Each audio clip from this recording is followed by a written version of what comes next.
మీరేమంటారు చెప్పండి, అసలు అన్ని ఇండస్ట్రీలో ఇంత అన్ని చోట్ల ఉంటాయండి, అన్ని చోట్ల ఉంటాయి, నేను ఉండవు అనట్లా.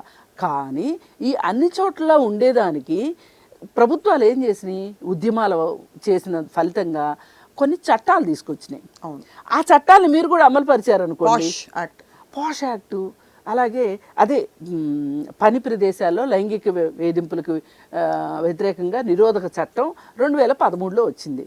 అదేం చెప్తుంది, చాలా సింపుల్గా మీరు ప్రతి ఆఫీస్లోనూ 15 మంది ఉన్న ఆఫీస్లో ఐసీసీలు పెట్టుకోండి, అంటే ఇంటర్నల్ కంప్లైంట్స్ కమిటీ. ఈ కమిటీలో ఆఫీస్ వాళ్ళు కొంతమంది, బయట నుంచి ఎవరైనా యాక్టివిస్టులు కానీ ఎన్జిఓలు కానీ పెడితే, ఇప్పుడు ఏ అమ్మాయికైనా ఒక బాధ కలిగింది, అది సమంజసమా అసమంజసమా, అపోహ వాస్తవమా ఏంటి అనేది సంబంధం లేకుండా ఆవిడ వెళ్ళి ఆ కమిటీ ముందు ఒక మాట కంప్లైంట్ ఇచ్చింది అనుకోండి.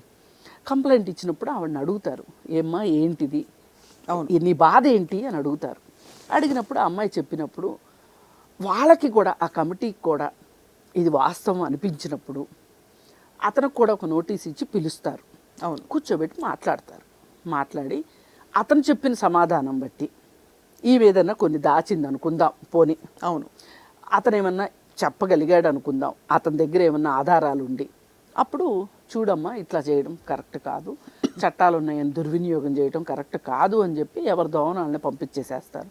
లేదు నిజంగానే ప్రాబ్లం ఉంది అనుకోండి, అప్పుడు ఏం చేస్తారంటే అతన్ని మందలిస్తే సరిపోదు అనుకుంటే ఈ ఆఫీస్ నుంచి అతన్ని వేరే ఆఫీస్కి పంపిస్తారు. కరెక్ట్, ఇదంతా పాష్ ఉంది కాబట్టి